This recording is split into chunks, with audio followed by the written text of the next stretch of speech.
El condado de Orange, en California, es una soleada comarca situada al sur de Los Ángeles. Una mezcla de antiguas mansiones y modestas casas familiares, donde los delitos violentos son casi inexistentes. Sin embargo, en marzo de 1985, unos disparos interrumpieron una tranquila noche.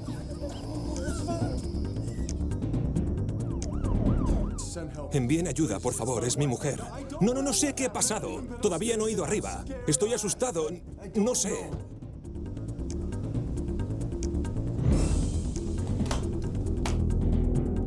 Una joven madre recibió varios disparos en su casa. Linda Brown murió con tan solo 23 años. Su marido y su hermana estaban desolados.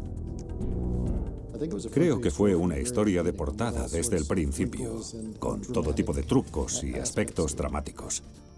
El cuerpo ensangrentado de la joven atormentaría a la policía durante años.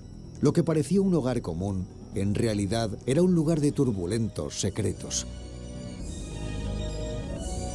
Y el escenario de lo que parecía un asesinato perfecto. Antes de que Linda Brown encontrara la muerte, había vivido casi un cuento de Cenicienta. Creció en una familia de 11 hermanos con una madre soltera. Vivían en Inland Empire, que es una zona bastante empobrecida. Vivían un poco al día. La familia Bailey era bastante pobre. Vivían en una caravana. No recibieron educación y su idea de una noche extravagante era ir al McDonald's y tomar un batido. En su adolescencia, Linda conoció a David Brown. Era unos años mayor que ella. Oye, ¿quieres ganarte un par de pavos? Necesito ayuda para lavar el coche. $5 ya mismo. ¿Qué me dices? David vivía al final de la calle e iba detrás de todas las chicas.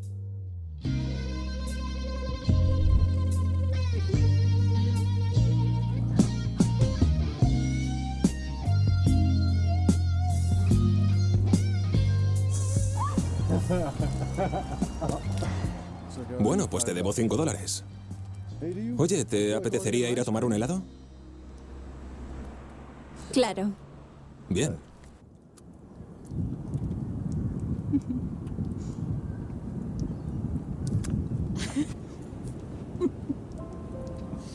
Pensaban que era un tipo estupendo. Linda se dio cuenta de que David podía llegar lejos. David Brown tenía un líquido que se ponía en los discos duros de los ordenadores y recuperaba los datos perdidos. Al poco tiempo, el invento triunfó. Bueno, pues ya está arreglado el ordenador. Era un hombre que ganaba 10, 20, 30 mil dólares al año y de repente tuvo cientos de miles de dólares. Tras varios años, Linda se enamoró de David sin importarle que tuviera una hija de 8 años de un matrimonio anterior. Un año después se casaron con la aprobación de la madre de Linda. David engatusó a Linda y se la llevó al condado de Orange. Y su nivel de vida saltó varios peldaños en ese momento. Para Linda era una gran calidad de vida. Compraron una casa en Garden Grove e hicieron reformas para dejarla a su gusto. David le proporcionaba un buen estilo de vida. Le gustaba comprar cosas, le gustaban todos los juguetes de última tecnología, ya fueran buscas, teléfonos, televisores o vídeos. Tenía una gran colección de vídeos. Tras unos años de matrimonio, Linda se puso en contacto con su hermana Patty, que pasaba por momentos difíciles en casa. Linda siempre fue muy buena con Patty. Vale, bueno, puede venirse aquí. Tengo que hablarlo primero con David, pero seguro que está conforme. Hola, hola, pasa. Hola. Bienvenida. Vaya. ¡Qué bonita! Hola. Hola. Me alegro de verte. Lo mismo digo. Voy a enseñarte tu habitación.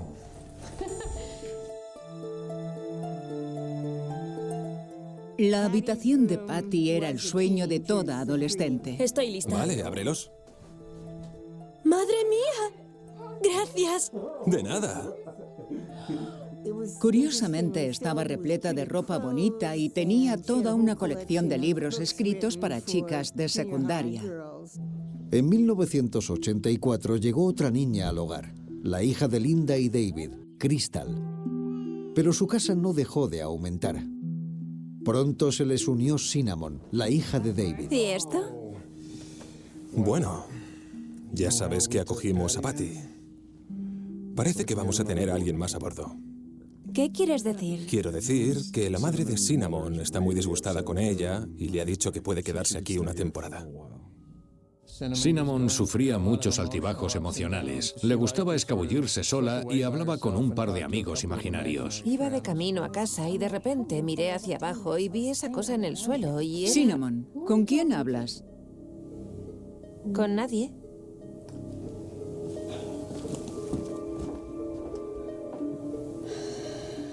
La odio, Mary.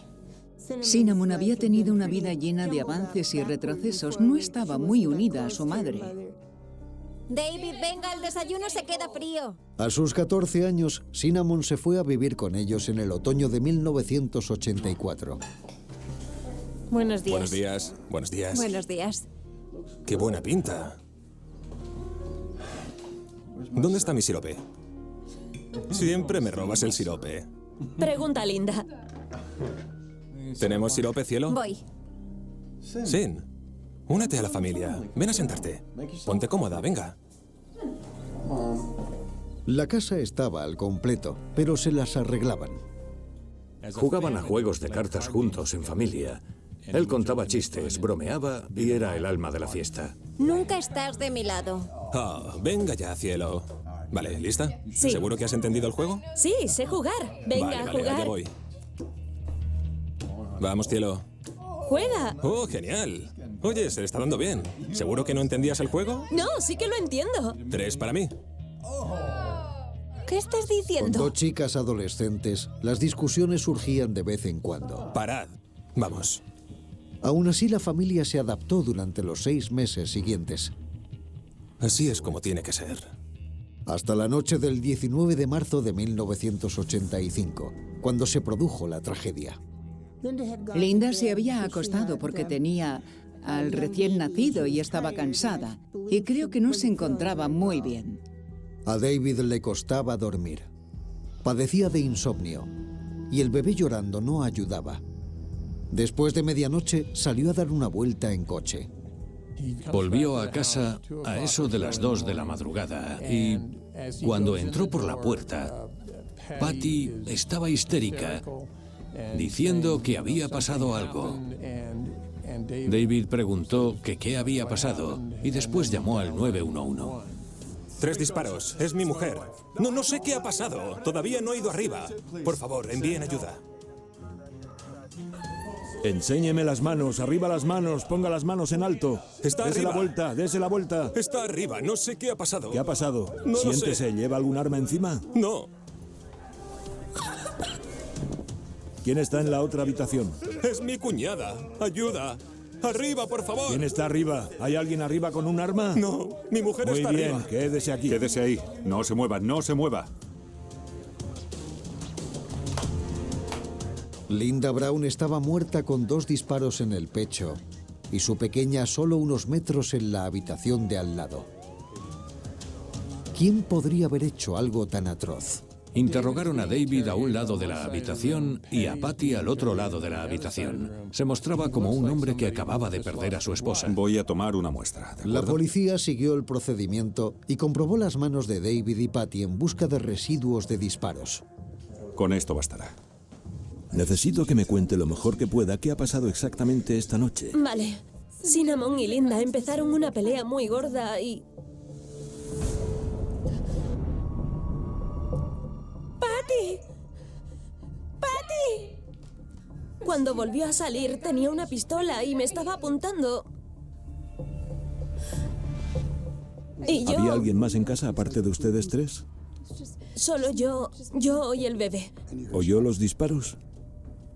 Está loca, no pensé que haría algo así. ¿Había sido el asesinato obra de una chica rebelde con una pistola cargada? La policía empezó a buscar a Cinnamon, pero no podían encontrarla. Empezaron a registrar el vecindario. La noche avanzaba E iba a amanecer. Salieron al jardín y vieron que de la caseta del perro sobresalían unas piernas. Aquí, la tengo aquí. Está aquí. Era Cinnamon, pero no parecía una asesina demente. La chica estaba claramente enferma. Estaba cubierta de vómito y apenas consciente. La policía también halló una nota en la caseta del perro. Ponía: Dios, por favor, perdóname. No quería hacerle daño.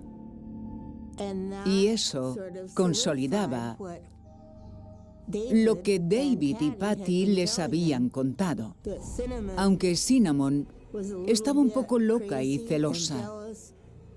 Y estaban seguros de que era quien había matado a Linda. Cinnamon fue detenida y puesta bajo custodia en ese momento. La acusaron de asesinato en primer grado. Faltaba que la policía interrogara a David y a Patty, pero el caso pareció resuelto en el acto. La policía pensó que el asesinato estaba resuelto, pero el caso era más complicado de lo que parecía. Y Cinnamon guardaba oscuros secretos que la policía tenía que descubrir. Fue un giro de los acontecimientos muy shakespeariano, de unos miembros de la familia contra otros miembros de la familia.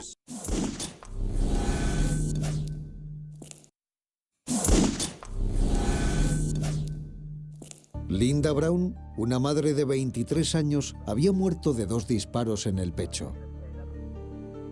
Cinnamon Brown, su hijastra de 14 años, había confesado el crimen en una nota manuscrita, pero unos días después cambió su versión. Al cabo de un par de días se recuperó y estaba más consciente, pero dijo que no se acordaba de nada de lo que había pasado. Parecía el guión de una telenovela. Cinnamon aseguraba que tenía amnesia. ¿Nada de nada? ¿Estuvieron discutiendo? Poco después de su detención, confesó que lo había hecho ella, así que fue imputada por asesinato en primer grado. David y Patty, la hermana de la mujer asesinada, contaron a la policía que fue Cinnamon quien apretó el gatillo. Había buenas razones para pensar que Cinnamon lo había hecho. Escribió una nota de suicidio, ingirió una mezcla de pastillas para intentar suicidarse y se declaró culpable de asesinato. Era un caso del Tribunal de Menores sin jurado porque solo tenía 14 años. El juez la condenó entre 27 años y cadena perpetua. Al ser menor la enviaron a la Autoridad Juvenil de California, de donde saldría cuando tuviera 25 años. Pero aún así fue al equivalente de una prisión para menores. Siéntate. Cinnamon necesitaba desesperadamente que su padre estuviera ahí después del asesinato, tal y como lo había necesitado toda la vida. Pensaba que sería un gran apoyo para ella, que estaría en la sala del tribunal ayudándola. Y pensó, básicamente, que su lectura de lo que había pasado se haría realidad, que tal vez solo cumpliría 1 o 2 años recibiendo ayuda psiquiátrica. Era menor, después de todo solo tenía 14 años. El sistema lo tendría en cuenta, sería indulgente con ella. No fue lo que ocurrió. Fue asesinato en primer grado y recibió la condena máxima permitida para alguien de su edad. David Brown no asistió ni un solo día al juicio de su hija. Cuando fue a juicio, David aseguró que estaba demasiado sensible como ser humano para asistir a los procedimientos. La policía supo que David tenía problemas de salud. Además del insomnio, padecía de hipertensión, bronquitis y una enfermedad renal. Algunos especulaban que a David también le costaba perdonar a Cinnamon que matara a su mujer. No fue un sistema de apoyo para ella después del asesinato. Sin embargo, los detectives Jay Newell y Fred McLean pensaban que ocurría algo más. La verdad es que no pensaban que fuese viable que una adolescente, una joven adolescente, hubiera urdido tal complot con una nota de suicidio que parecía perfectamente preparada. Los investigadores no se lo creyeron desde un principio. Veamos, David. Los detectives volvieron a interrogar a David y se quedaron asombrados con lo que les dijo. Vale. Linda y Cinnamon discutían mucho. Muchísimo. Sabía que cuando Linda se ponía de ese humor, yo solo podía hacer una cosa para que se sintiera mejor. Así que Me tumbaba en la cama a su lado, empezaba a darle un pequeño masaje en la espalda, le acariciaba el pelo, solo para calmarla un poco. Yo notaba que su cuerpo se relajaba. Le daba la vuelta y empezaba a masajearle los pechos y se encendía el interruptor. Y de repente ya era mía.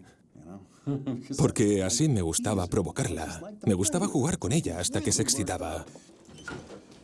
Gracias, David. Ha sido de gran ayuda. Un placer. Estaremos en contacto. Gracias, detectives. ¿Qué demonios ha sido eso? La policía estaba convencida de que había más en el asesinato de Linda. Y sus sospechas se confirmaron al recibir una sorprendente noticia. Patty dio positivo en la prueba de residuos de disparos la noche del asesinato. Y eso la posicionó de inmediato como sospechosa en el caso porque debió manejar un arma en algún momento. Era lógico creer que Patty fuera la auténtica asesina, la que disparó realmente.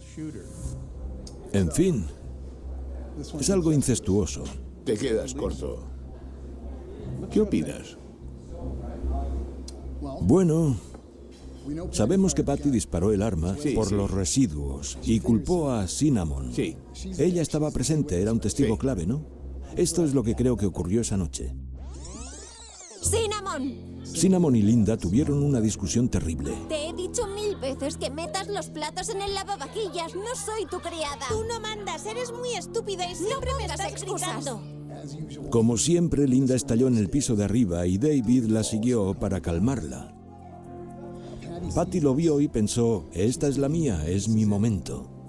Patty sabía que Cinnamon tenía una amiga imaginaria y la manipuló para que escribiera una nota.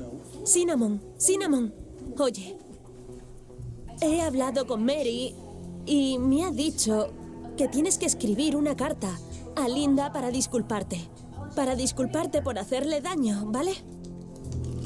Así te sentirás mejor. E hizo que tomara las pastillas. Eso es. Le dijo que Mary había dicho que debía hacerlo. David fue a la tienda, ajeno a todo. Las pastillas empezaron a hacer efecto.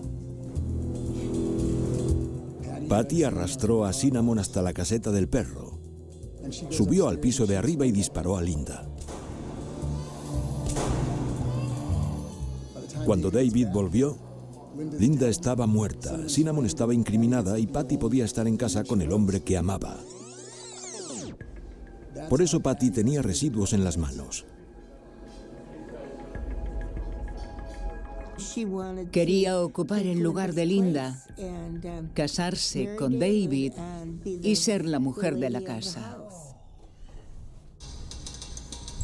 Pero si Patty fue quien disparó, Cinnamon estaba en la cárcel por un delito que no había cometido. ¿Podía la policía haber cometido un error tan grave? El detective Jay Newell no podía hacer nada sin más información y sabían que algo no encajaba, pero necesitaban pruebas o un testimonio para seguir adelante. Lo único que podían hacer era vigilar a los Brown. Pero lo que descubrieron no hizo más que aumentar sus sospechas, no solo contra Patty, sino también contra David. David tenía un seguro de vida por Linda de $1 millón y él era el beneficiario. Así que si ella moría, él era el primero en recibir ese dinero. David descubrió que había formas de conseguir dinero a costa del seguro. Formas ilegales al margen de la ley. Era inteligente, era astuto y era listo. Se inventaba accidentes en las carreteras de California y recibía dinero por ello. David recibió el dinero de la póliza y Patty continuó viviendo con él. La pareja siguió con su vida como si Linda jamás hubiese existido. David y Patty estuvieron viviendo de los $800,000 del seguro de vida y compraban muchos regalos y objetos caros. David compró una casa en Anaheim Hills, que es una zona bastante lujosa, y hasta tenía su propia piscina. Tras meses de vigilancia, la policía estaba segura de que David y Patty mantenían un romance. La relación podía haber surgido de forma natural después de la muerte de Linda. Pero si ya estaban juntos antes del asesinato, eso lo cambiaba todo. ¿Era posible que hubieran colaborado para quitarse a Linda de en medio? Uno no se puede imaginar cuál habría sido el siguiente movimiento, porque está claro que se les había ido de las manos. David, ¿qué estás haciendo? ¿Qué?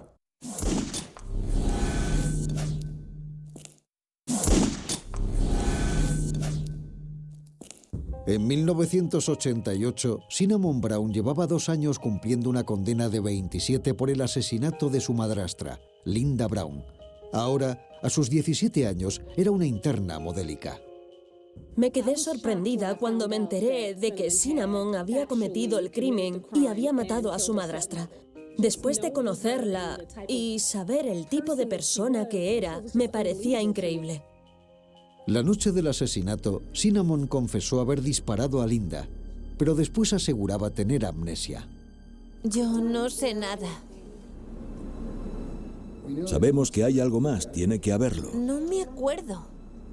Cualquier tipo de ayuda marcaría la diferencia entre que estés aquí o en libertad.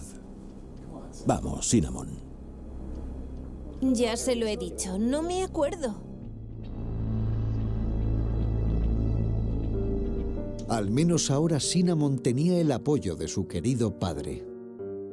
Oye, papá está cuidando de su niñita, ¿eh? A ver si me cuida a mí también. Pásalo bien. Disfruta. Su padre le enviaba cosas, tabaco. Tenía una televisión en color, una radio. Tenía todo lo que nos permitían tener.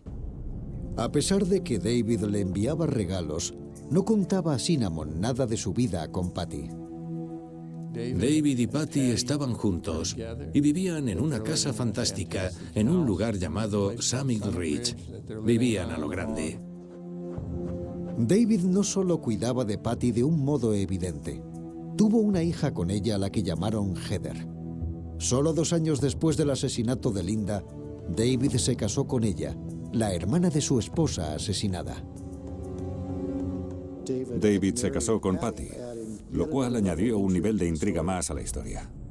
Los detectives indagaron en su pasado y descubrieron que Linda no fue la primera joven inocente en llamar la atención de David. Parecía haberse rodeado de personas necesitadas y dependientes. Surgieron historias más adelante sobre que había salido con mujeres mucho más jóvenes, con ingresos bastante bajos, y de esta manera él conseguía crear un vínculo especial con ellas, de una forma que parecía, sinceramente, poco sana.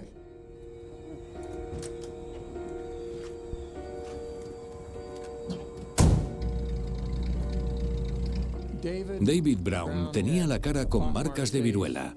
No utilizaba su aspecto para atraer a las mujeres. Utilizaba la manipulación, utilizaba el dinero. Les decía que podía mejorar su situación y utilizaba ese tipo de encanto para atraer a jóvenes a las que podía impresionar comprándoles cosas o haciendo cosas por ellas. Oye, ¿te apetecería ir a tomar un helado? David estaba obsesionado con el sexo.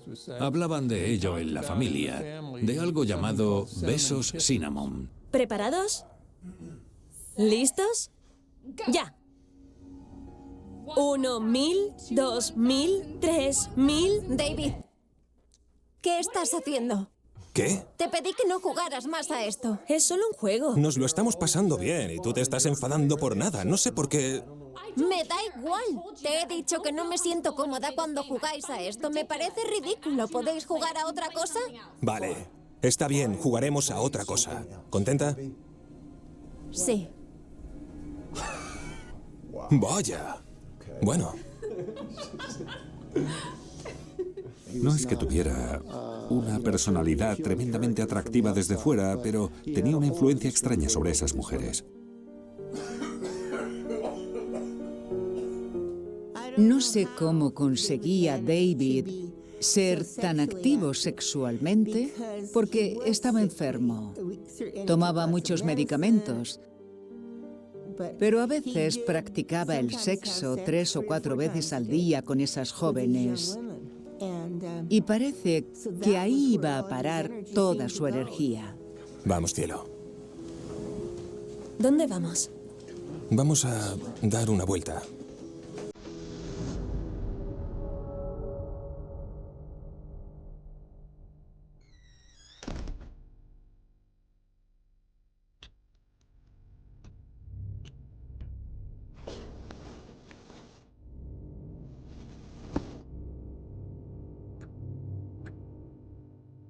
Cuanto más descubría la policía sobre David, más móviles encontraba para haber sido el asesino de Linda. David prefería a las chicas adolescentes. Y cuando una chica pasaba de los 19 años, ya no le interesaba. Linda tenía 23 años cuando fue asesinada. ¿Era simplemente demasiado mayor para David? Aunque tenía una coartada para esa noche, la policía ahora empezaba a pensar que David podía haber salido esa noche y aún así haber disparado él mismo a Linda. David es mi hombre, de cabo a rabo. Esto es lo que creo que ocurrió esa noche. ¡Ya basta! Aquella noche, Linda y Cinnamon tuvieron una gran discusión como de costumbre. David obligó a Cinnamon a escribir una carta de disculpa. Ten, tú, jovencita, vas a escribir una carta de disculpa. Ella se marchó. Y David tuvo la gran idea. Era su oportunidad y la iba a aprovechar. Se aseguró de que Patty estuviera a bordo. Bien, escucha. Tiene que ser ahora, ¿vale? Sí. ¿Lo entiendes? Vamos a estar juntos. Si queremos ser libres, tiene que ser ahora. Tiene que irse ya. Necesito saber que estás conmigo. Necesito saber que estás conmigo. Vale, sí. Entonces fue y le dio las pastillas a Cinnamon.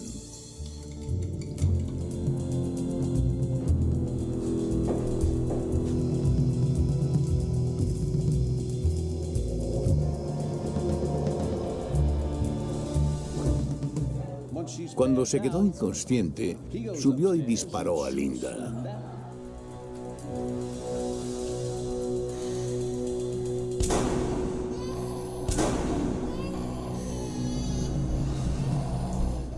Y salió corriendo para tener su coartada. Ve a por la niña. Cuando llegó la policía, Cinnamon estaba medio muerta en la caseta del perro con la carta de confesión. David quedó impune, junto a Patty. Eso pienso que ocurrió la noche del asesinato. No está mal.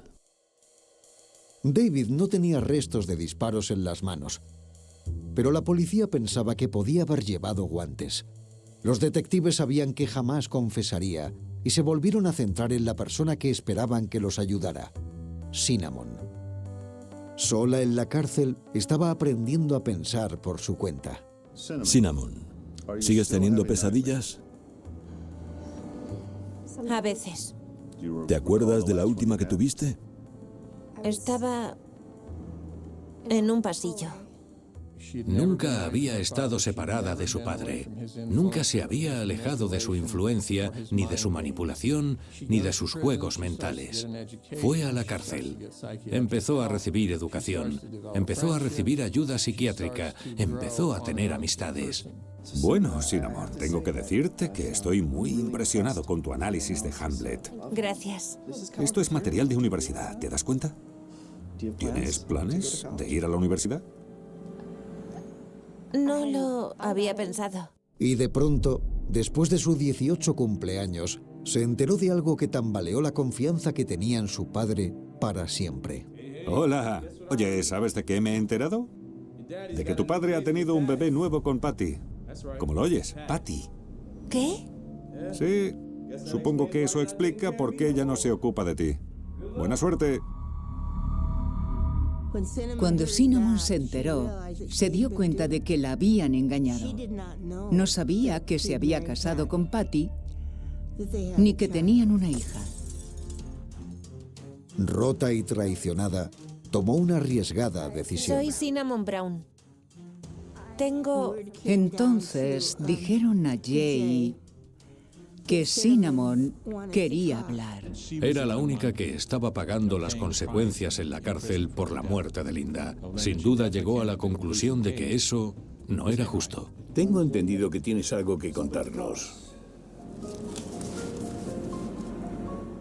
No he sido del todo sincera con ustedes. Yo disparé a Linda. Y fue mi padre, David, quien me dijo que lo hiciese. Era exactamente lo que sospechaban. David convenció a las dos adolescentes para que mataran a su mujer, pero la policía tenía un problema. En ese momento tenía un interés propio en intentar salir de la cárcel pronto, así que eso no era realmente una prueba convincente para un juez o un jurado. Los investigadores querían que David, con sus propias palabras, confesara su manipulación y complicidad. Hola, ¿papá? Cinnamon aceptó colaborar con la policía. Quería saber si podrías venir a visitarme. Estaba legítimamente asustado, porque ahora había perdido todo el control sobre ella. Hola, cielo. Hola. ¿Cómo lo llevas? Estoy bien. Sé que es duro para ti. Quería hablar contigo sobre la noche que murió Linda. Madre mía, qué locura de noche. No has hablado con nadie, ¿verdad? No. Vale, muy bien. Porque no puedes contar la verdad, ¿de acuerdo? Si cuentas toda la verdad, nos meteremos todos en un lío. No hay ninguna razón para que todos paguemos, cuando es suficiente que pague uno por todos. Sé fuerte. Necesito que seas fuerte. Y eso bastó para que la policía actuara. Por fin tenían en 1988 suficiente información para ir a por él y a por Patty. ¿Qué puedo hacer por ustedes, caballeros? Vamos a detenerles por el asesinato de Linda Brown. Esperen, ¿qué? David fue a prisión y Patty ingresó en el mismo centro para menores que Cinnamon. En ese momento, Cinnamon vio en Patty a una de las acusadoras que la había manipulado y la había mandado a la cárcel durante 3 años y medio en esa fecha. La verdad es que hablé con un par de personas que seguían internas cuando Cinnamon y Patty estaban ahí. Todo el mundo quería a Cinnamon y cuando se enteraron de lo que pasaba con Patty, por lo que sé, a Patty la maltrataron. ¿De qué vas, Patty Patosa? ¿Pasa? ¿Pasa? Voy a decirte una cosa. No he dicho nada. ¿No has dicho nada?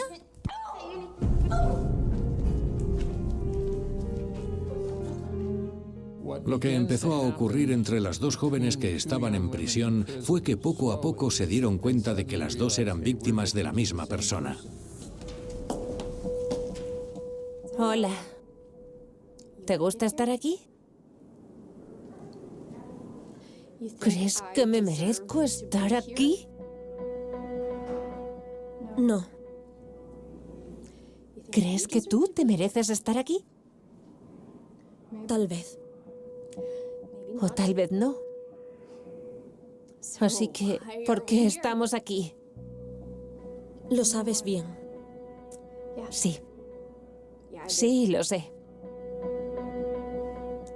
¿Y qué vamos a hacer al respecto? Eran las únicas que podían acabar con la persona que había generado todo eso. Decidieron unir fuerzas contra Brown y testificar en su contra en el juicio. Hablar sobre las formas de matar a Linda cuando salían en familia se convirtió en una especie de broma constante.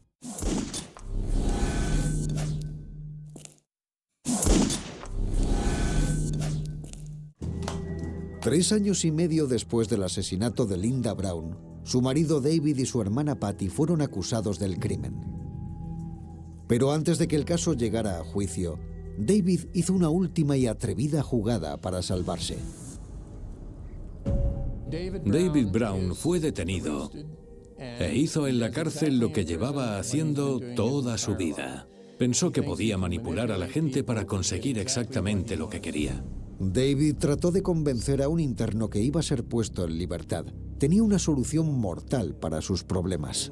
No sé si sabes algo de mí, pero tengo mucho dinero ahí fuera, tío. Mucho dinero esperándome. Necesito ocuparme de un par de personas para acceder a él, ¿entiendes? Necesito que esos 2 detectives idiotas que presentaron el caso contra mí desaparezcan. Necesito que el fiscal desaparezca y mi esposa, Patty, desaparezca. Y Liberty aceptó y dijo que sí, que podía organizarlo. Pero el fiscal del distrito se enteró del plan y obligó al convicto a que tendiera una trampa a David. David, ya está hecho. Todos fuera.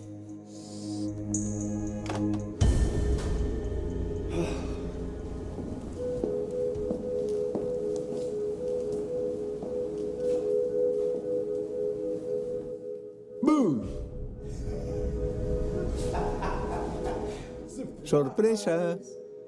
Tus viejos amigos. ¿Qué tal? ¿Cómo estás? Tienes buen aspecto.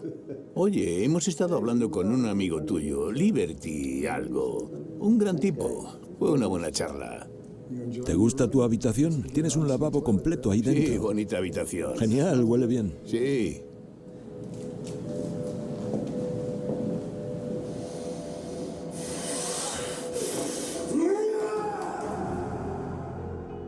Cuando el caso llegó a juicio, Cinnamon y Patty fueron las testigos principales. ¿Jura decir la verdad, toda la verdad y nada más que la verdad con la ayuda de Dios? Lo juro. Siéntese, por favor. Explicaron con todo detalle cómo David les planteó la idea de matar a Linda, aprovechándose de sus mayores temores.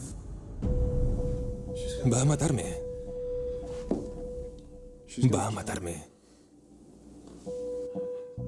Lo que me da realmente miedo es que si me aparta de vosotras, si me mata, ¿quién cuidará de vosotras? Volveréis a las calles. No puedo ni pensar en ello. Os quiero muchísimo.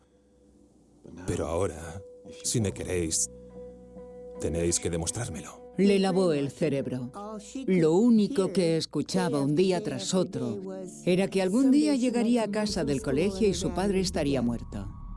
Con el tiempo, el objetivo de matar a Linda se convirtió en un tema habitual de conversación. Salían en familia, los 3, a hacer picnics y a la playa. Y hablaban de las formas de matar a Linda. Vale, tengo una galleta para la que se le ocurra la forma más creativa de librarse de Linda. ¿Qué se os ocurre? Podíamos decapitarla con un helicóptero. Vaya, vaya. ¿Tienes algo que supere a eso? Podríamos atrapar un tiburón y meterlo en la bañera y después... Tras meses de manipulación, David convirtió el juego en realidad. Así pues, en marzo de 1985, por fin llegó la noche en la que dijo: tenemos que librarnos de ella esta noche. Escuchad, chicas. Tiene que ser esta noche. Tiene que ser esta noche. Es nuestra oportunidad, ¿lo entendéis? Bien, si me queréis, lo haréis. Si me queréis, lo haréis.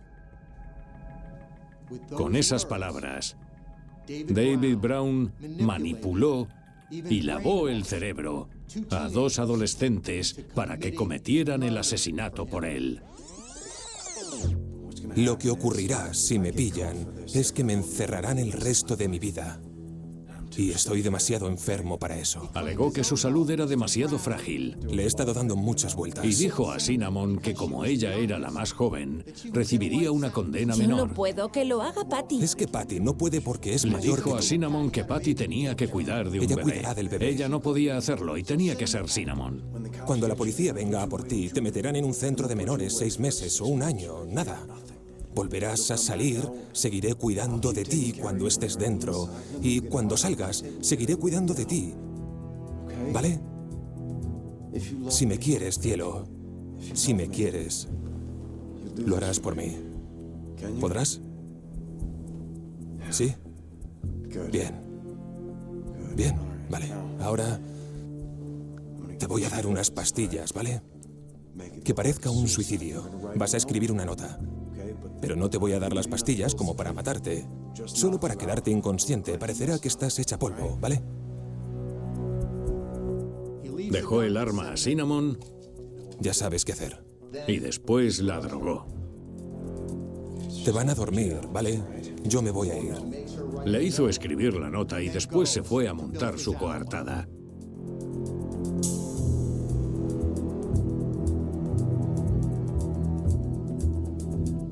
Cinnamon cogió la pistola y disparó a Linda.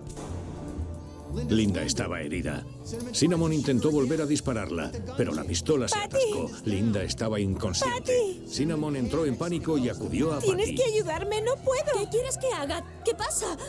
Se ha atascado, no sé qué hacer. Patty desatascó el arma y pudo dispararla, Sigue tú, yo no puedo hacerlo. quedándole residuos de pólvora en las manos. No, tienes que hacerlo. Tienes que hacerlo. Venga, hazlo. Y Cinnamon volvió. Disparó y mató a Linda. Terminó el plan de David exactamente como él quería. ¿Qué ha pasado?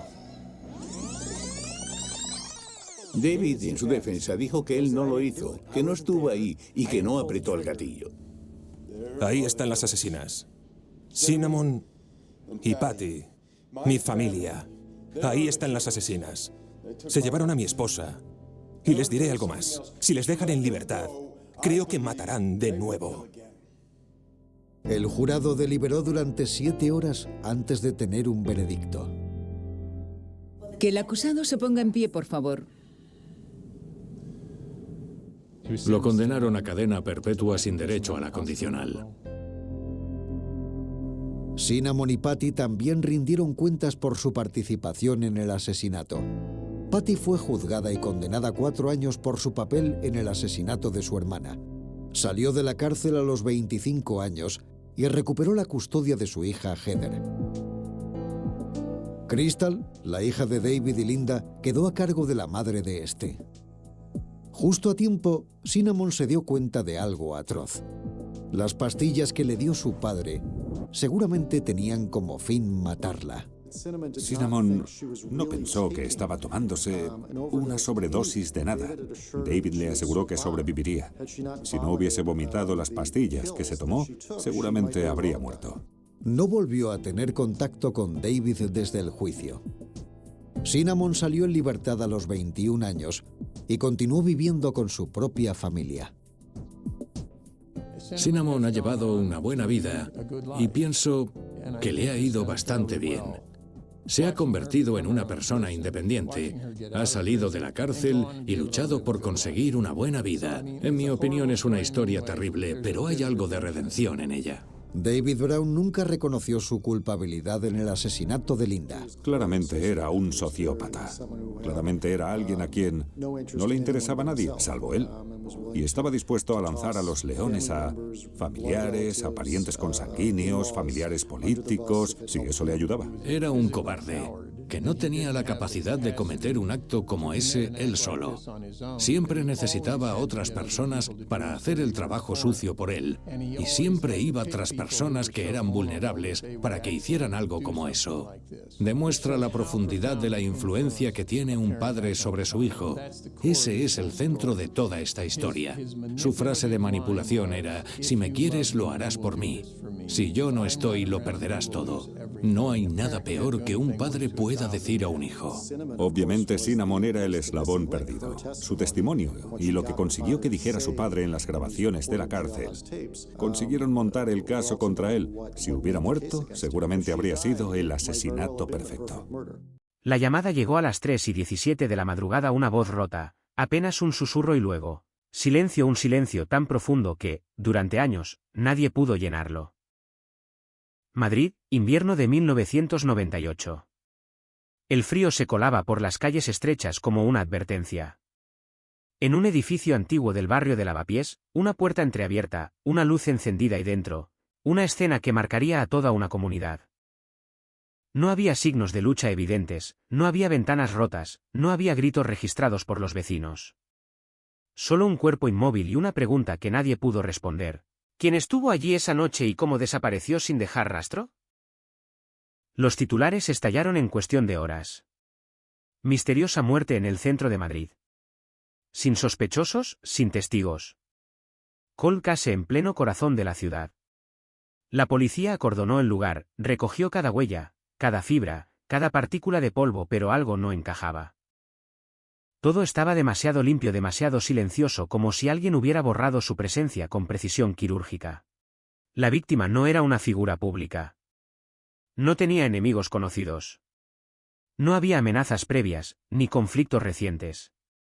Una vida normal, demasiado normal. Y sin embargo, ahí estaba, en el centro de un enigma que comenzaba a crecer, a expandirse, a volverse más oscuro con cada hora que pasaba sin respuestas. Los investigadores reconstruyeron las últimas horas. Una cena sencilla. Una llamada breve. Un ruido que alguien creyó escuchar o tal vez imaginó. Nada concreto. Nada sólido. Solo fragmentos, piezas sueltas de un rompecabezas imposible. Días después, el caso ya se deslizaba hacia el abismo de los archivos olvidados. Sin pruebas contundentes. Sin sospechosos claros. Sin un motivo que explicara lo inexplicable.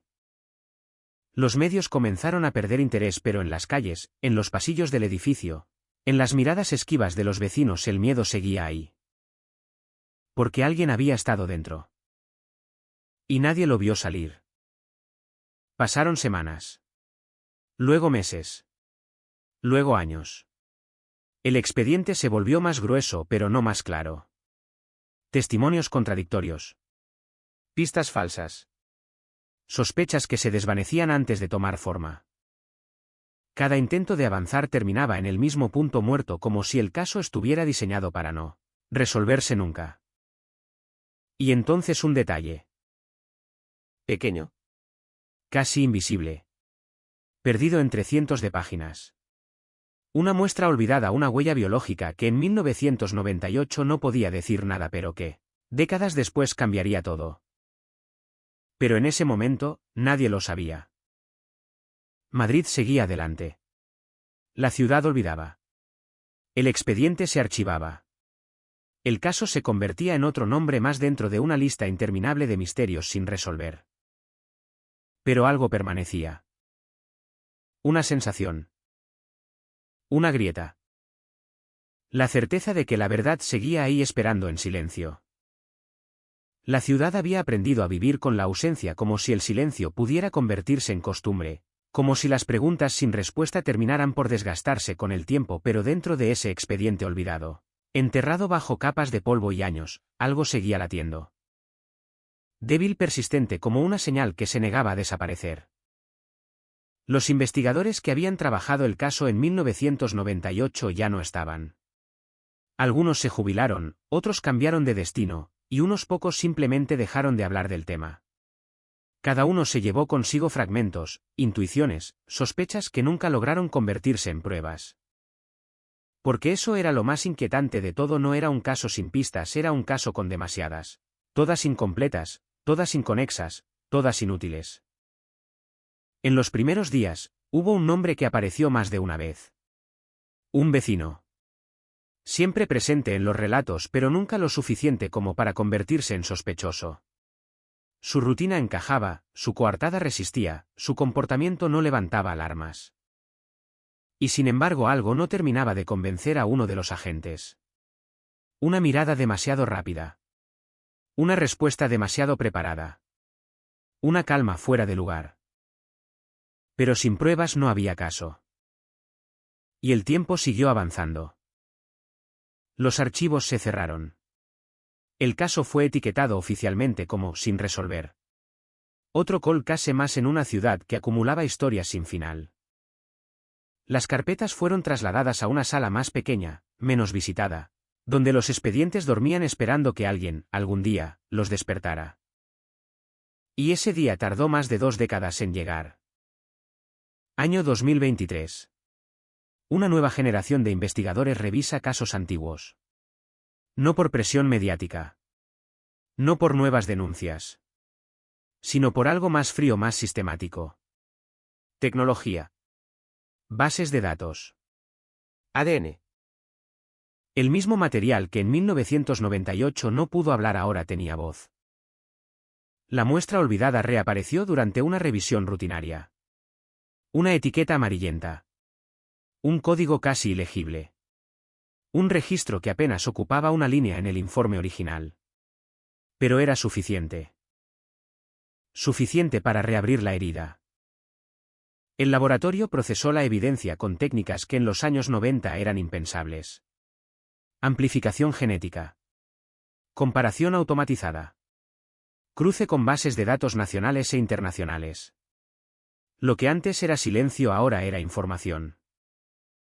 Y entonces apareció una coincidencia. No completa. No definitiva. Pero lo suficientemente cercana como para detenerlo todo. Un perfil parcial vinculado a otro caso. Otro crimen. Otra escena. Otro momento en el tiempo. Separados por años pero conectados por algo invisible, algo que había permanecido oculto durante décadas. Los investigadores sintieron ese momento, ese instante preciso en el que un caso muerto vuelve a respirar. Pero junto con la esperanza llegó la inquietud. Porque si esa coincidencia era real significaba que el asesino no solo había escapado, había seguido ahí afuera. Viviendo. Caminando entre la gente. Observando. Y nadie lo sabía. La revisión del caso comenzó desde cero. Cada testimonio fue analizado de nuevo. Cada detalle reinterpretado bajo una nueva luz. Y ese nombre, el del vecino, volvió a aparecer. Esta vez, no como una simple coincidencia, sino como una sombra constante. Los registros mostraban algo extraño. Pequeños cambios en su historia. Detalles que antes parecían irrelevantes ahora no encajaban del todo. Fechas que no coincidían perfectamente. Recuerdos que variaban según quien preguntara. Nada lo suficientemente grande como para acusar, pero sí lo bastante inquietante como para no ignorar. Y entonces otro hallazgo. Un objeto. Algo que había sido recogido en la escena original pero nunca analizado en profundidad. En 1998, no tenía valor. Era solo parte del entorno. Algo cotidiano. Invisible. Pero en 2023 todo había cambiado. Ese objeto contenía más de lo que nadie había imaginado. Más rastros. Más historia. Más verdad. El laboratorio volvió a trabajar. Y mientras los resultados se procesaban, el pasado comenzaba a desmoronarse lentamente. Porque cada nueva pieza no solo acercaba a una respuesta. También hacía la pregunta mucho más peligrosa. ¿Y si el asesino nunca se fue? ¿Y si siempre estuvo ahí esperando que nadie volviera a mirar? Madrid seguía siendo la misma ciudad, ruidosa, viva, indiferente, pero bajo esa superficie algo se movía. Algo que llevaba 25 años en silencio. Y que ahora estaba a punto de romperlo todo. El informe llegó sin previo aviso, sin dramatismo, sin ruido, una hoja más entre cientos, pero con un peso distinto, un peso que se sentía antes de leerse, como si el papel mismo supiera que estaba a punto de cambiarlo todo. El laboratorio había confirmado lo que durante semanas fue solo una posibilidad inquietante: el ADN no mentía, no dudaba, no interpretaba, coincidía. No era una coincidencia parcial esta vez. Era una identificación. Un nombre. Un hombre que nunca había sido detenido por aquel crimen de 1998, un hombre que había estado ahí demasiado cerca desde el principio. El vecino. Durante años, su presencia fue una nota al margen, un detalle menor, alguien que vio poco, que escuchó menos, que colaboró sin resistencia, alguien que encajaba perfectamente en la categoría más peligrosa de todas, el que no llama la atención. Y ahora, 25 años después, su nombre volvía al centro del expediente, ya no como sombra sino como eje. Los investigadores no celebraron. No hubo alivio inmediato. Porque identificar no es lo mismo que demostrar. Y en ese momento lo único que tenían era una verdad científica enfrentándose a un pasado lleno de vacíos. El equipo revisó cada una de sus declaraciones originales. Palabra por palabra. Pausa por pausa. Silencios incluidos. Y ahí estaba lo que antes parecía normal, ahora resultaba extraño, lo que antes era lógico ahora sonaba calculado.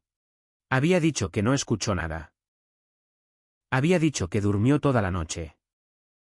Había dicho que solo se enteró por la policía. Pero los registros, los viejos registros, empezaban a contradecirlo. Una vecina, en su momento ignorada por falta de precisión, había mencionado pasos en el pasillo cerca de la hora de la muerte. No pudo identificar a nadie. No estaba segura. Su testimonio se archivó como poco fiable. Pero ahora ese recuerdo borroso adquiría otra forma.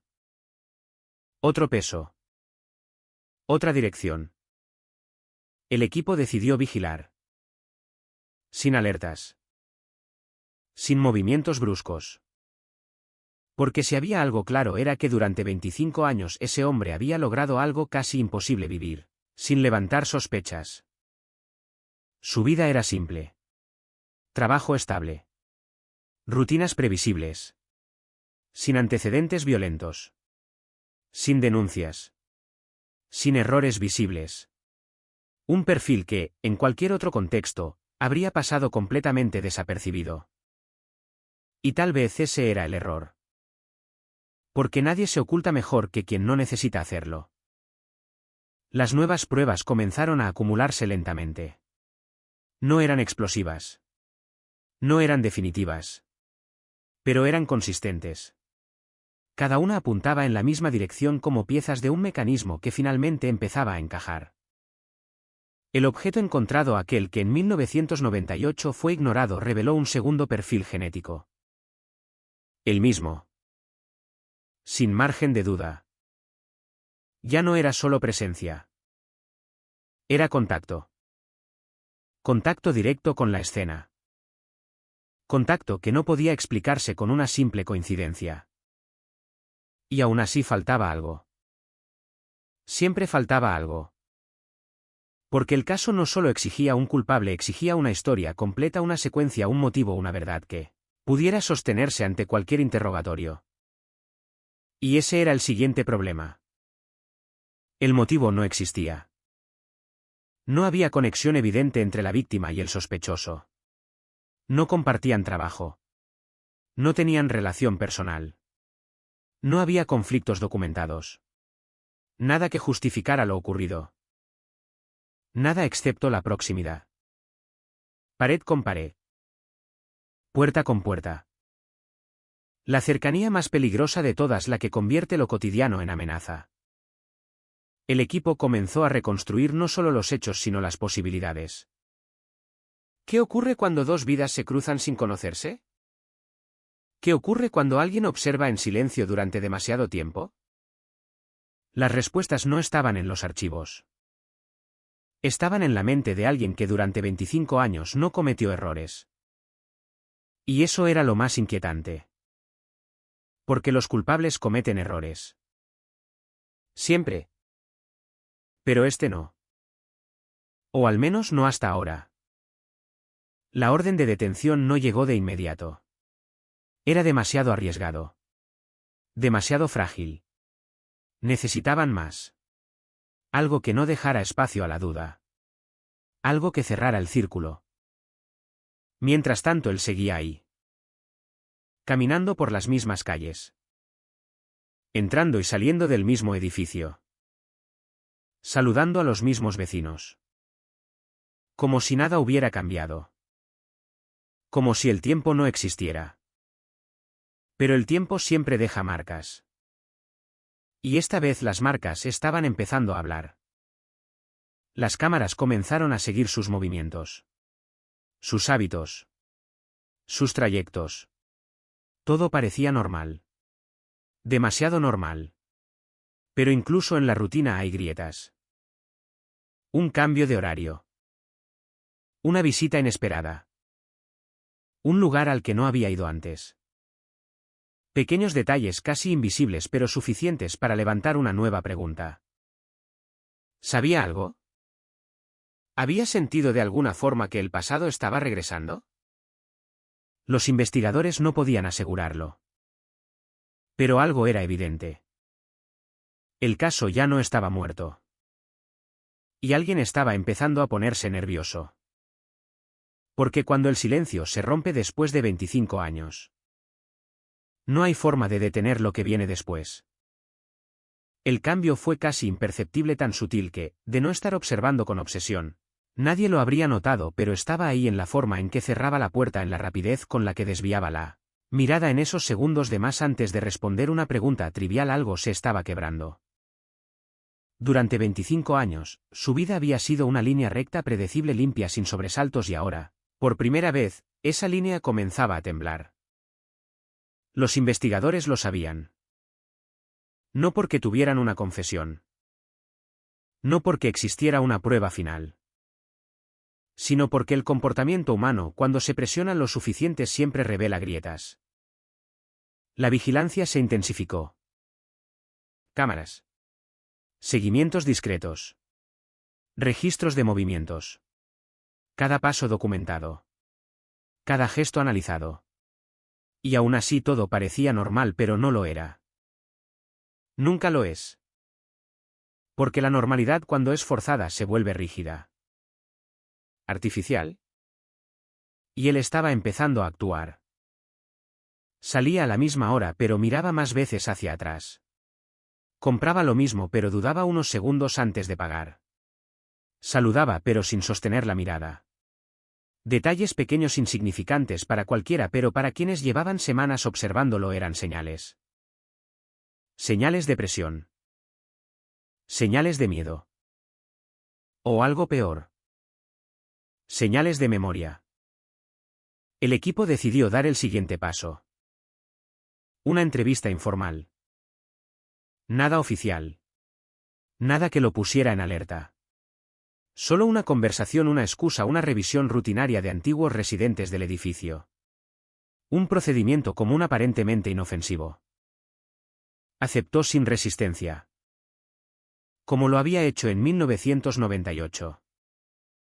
Como si nada hubiera cambiado. Pero había cambiado todo. La sala era neutra. Sin elementos intimidantes. Sin grabadoras visibles.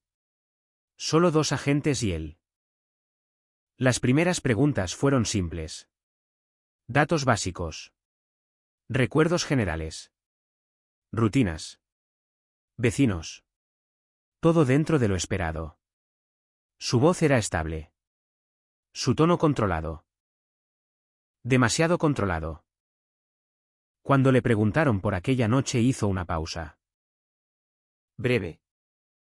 Casi imperceptible. Pero suficiente. Dijo lo mismo que había dicho 25 años antes. Que no escuchó nada. Que durmió toda la noche. Que se enteró por la policía. Las mismas palabras. El mismo orden. La misma estructura. Como si hubiera estado repitiéndolas durante años. Y tal vez lo había hecho.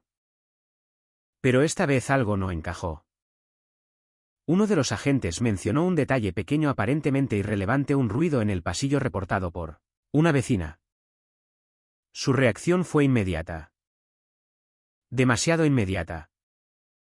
Negó. Antes de que la pregunta terminara. Antes de que el dato se completara. Negó algo que aún no se le había preguntado directamente. Silencio. Un segundo. 2. 3. Y entonces corrigió. Dijo que no recordaba. Que tal vez sí había escuchado algo, pero no le dio importancia. Cambio de versión. Mínimo. Pero irreversible. Porque en una historia construida durante 25 años cualquier cambio es un colapso. Los agentes no insistieron. No confrontaron. No lo presionaron. Solo tomaron nota. Porque en ese momento ya no se trataba de obtener respuestas. Se trataba de observar cómo se rompía la narrativa. Y la narrativa acababa de agrietarse. Cuando salió de la sala, su paso era distinto. Más rápido. Más tenso. Como si el aire pesara más. Como si las paredes se acercaran. Y tal vez lo hacían. Esa misma noche ocurrió algo inesperado. Algo que no estaba en ningún plan. Algo que nadie anticipó. A las 2:43 de la madrugada abandonó su apartamento. Sin motivo aparente. Sin rutina previa. Sin explicación lógica. Las cámaras lo siguieron. Bajó las escaleras. No usó el ascensor. Evitó la luz del portal. Salió a la calle. Miró a ambos lados. Y caminó. Rápido. Demasiado rápido. El equipo reaccionó de inmediato. Seguimiento discreto. Sin intervención. Sin contacto. Solo observación. Porque a veces cuando alguien huye no lo hace de la policía. Lo hace de algo dentro de sí mismo. Recorrió varias calles. Sin dirección clara. Como si buscara algo. O como si intentara escapar de un pensamiento. Se detuvo frente a un contenedor. Dudó. Miró alrededor. Y entonces metió la mano en el bolsillo. Sacó algo. Pequeño. Difícil de identificar. Lo sostuvo unos segundos. Y lo dejó caer. ¿Dentro? Sin mirar atrás. Continuó caminando. Como si nada hubiera pasado. Pero todo acababa de pasar. El equipo no esperó. Recuperaron el objeto minutos después. Una bolsa. Dentro papeles. Viejos. Amarillentos. Fragmentos de algo que había sido ocultado. Durante años. Y entre ellos. Un detalle. Una conexión. Una pieza que no debería existir fuera del expediente original. Algo que solo alguien presente en la escena podía tener. El silencio regresó. Pero ya no era el mismo. Ya no era vacío. Era presión. Era inminencia. Porque después de 25 años. El pasado no solo había regresado. Estaba empezando a hablar. La bolsa aún olía a humedad a encierro a tiempo detenido. Los guantes de látex crujían mientras los investigadores extendían el contenido sobre la mesa metálica, bajo una luz blanca que no perdonaba detalles. Papeles doblados, esquinas desgastadas, tinta corrida, fragmentos de algo que había sido guardado con intención y olvidado con miedo. No era basura. No era casualidad. Era memoria. Y lo más inquietante era que esa memoria no pertenecía a nadie más que a alguien que había estado allí esa noche en 1998. Los documentos no estaban completos. Faltaban partes. Algunos trozos parecían haber sido arrancados con violencia, otros recortados con precisión. Pero incluso incompletos contaban una historia. Una historia que nunca debió salir de la escena del crimen. Uno de los papeles llamó la atención de inmediato. Una hoja con una marca tenue casi invisible pero reconocible. Era parte del informe inicial, una copia parcial de un croquis de la vivienda, algo que solo la policía manejaba en ese momento. Y sin embargo, ahí estaba. En manos de alguien que, oficialmente, nunca tuvo acceso a él. El aire en la sala cambió. Ya no se trataba de sospechas. Ni de coincidencias. Se trataba de acceso. De presencia. De manipulación. Porque si él tenía eso, entonces había estado más cerca de lo que nunca admitió. Mucho más cerca. Los investigadores cruzaron miradas. Nadie dijo nada durante varios segundos. No hacía falta. Todos entendían lo mismo. Esto ya no era un cold case. Era una mentira sostenida durante 25 años que empezaba a derrumbarse. El siguiente paso fue inmediato. Reabrir cada registro, cada acceso, cada movimiento policial de 1998. ¿Quién tuvo contacto con la escena? ¿Quién entró? ¿Quién salió? ¿Quién pudo haber filtrado información o peor aún haberla dejado expuesta? Pero cuanto más profundizaban, más inquietante se volvía la respuesta. No había fallos evidentes. No había filtraciones registradas. No había errores documentados. Todo indicaba que el procedimiento fue limpio. Controlado. ¿Correcto? Y entonces solo quedaba una posibilidad. Él no obtuvo esa información desde fuera. La obtuvo desde dentro. El silencio volvió. Más pesado. Más denso. Porque eso cambiaba todo. No era solo un vecino. No era solo un testigo. Era alguien que cruzó una línea que nadie vio. Y nadie pudo explicar cómo. Las horas siguientes fueron un torbellino de análisis. Comparación de papeles. Estudio de tinta. Datación aproximada. Todo apuntaba a lo mismo. Esos documentos no eran recientes, llevaban años ocultos, años esperando, años cargando. Un secreto que ahora comenzaba a salir a la superficie. Pero aún faltaba la pieza más importante. ¿El por qué? ¿Por qué guardar eso? ¿Por qué conservar fragmentos de una escena que oficialmente no le pertenecía? ¿Por qué arriesgarse durante tanto tiempo? Las respuestas no estaban en los papeles. Estaban en él. Y por primera vez los investigadores comenzaron a sentir algo diferente. No solo estaban reconstruyendo un crimen. Estaban entrando en la mente de alguien que había vivido dos vidas durante más de 2 décadas. Una visible. Otra completamente oculta.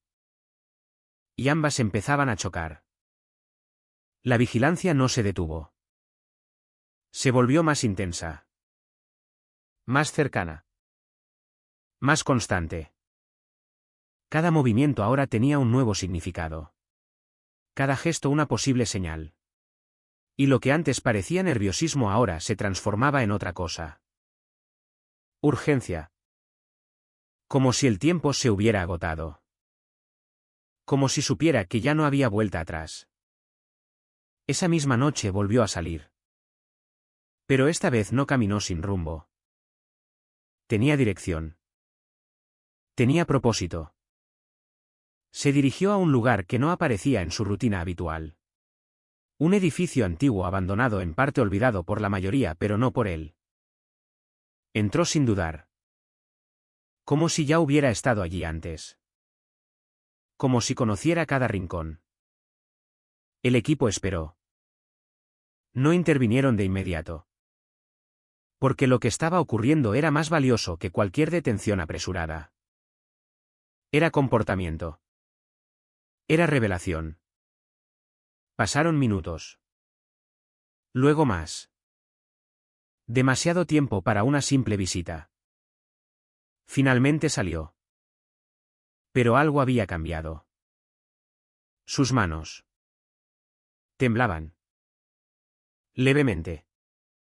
Pero temblaban. Y eso era nuevo. Porque durante 25 años no había temblado. Nunca. Los investigadores entraron después. El lugar estaba vacío. Oscuro. Silencioso. Pero no intacto. Una zona del suelo removida. Reciente. Demasiado reciente. Excavaron. Con cuidado. Con precisión. Y entonces lo encontraron. ¿Otro objeto? Más antiguo. Más oculto. Más peligroso. Algo que no solo conectaba con la escena original, sino que la expandía. La hacía más grande. Más compleja. Más oscura. El caso ya no era lo que parecía. Nunca lo fue. Y ahora la verdad no solo estaba saliendo a la luz. Estaba creciendo. Como una sombra que durante 25 años nadie quiso ver. Y que ahora era imposible ignorar. La Tierra cedió con resistencia como si también quisiera guardar el secreto. Cada capa removida liberaba un olor antiguo, denso, cargado de humedad y de algo más, algo que no pertenecía solo al tiempo. Las herramientas golpeaban con cuidado, midiendo cada centímetro, cada fragmento, hasta que finalmente apareció. No era grande. No era evidente. Pero era suficiente. Una caja. Oxidada en los bordes, sellada de forma rudimentaria, como si hubiera sido enterrada con prisa pero con intención. Los investigadores se detuvieron unos segundos antes de abrirla. Nadie hablaba. Nadie respiraba con normalidad. Porque todos entendían lo mismo, ese momento no tenía vuelta atrás. Cuando la tapa cedió, el silencio se rompió. Dentro había historia. Pero no una historia cualquiera. Había objetos personales. Pequeños. Íntimos. Peligrosamente específicos. Un reloj. Una cadena. Un trozo de tela.